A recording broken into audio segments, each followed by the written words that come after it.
I was afraid nang nalaman ko na kayo na pala ng best friend. Pwede man tumahimik ka. Ang pangit-pangit naman ng boses mo. Boses pala ka.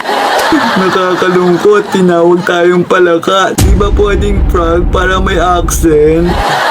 Iyo nakakadiri, hindi kaya tayo boses palaka. Ang pretty-pretty kaya natin para makompare sa palaka. Kokak. Nakakainis, anong sabi niya? Boses palaka. At kapag kumanta ka siya, kumikiglot na.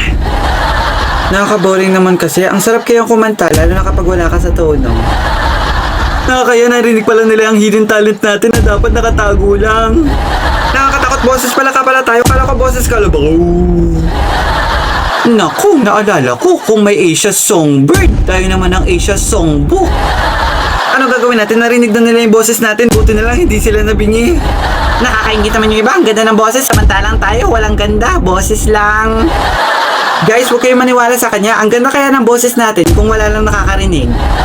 Hoy, maganda kaya ang boses ko. Naririnig mo lang. Talaga ba?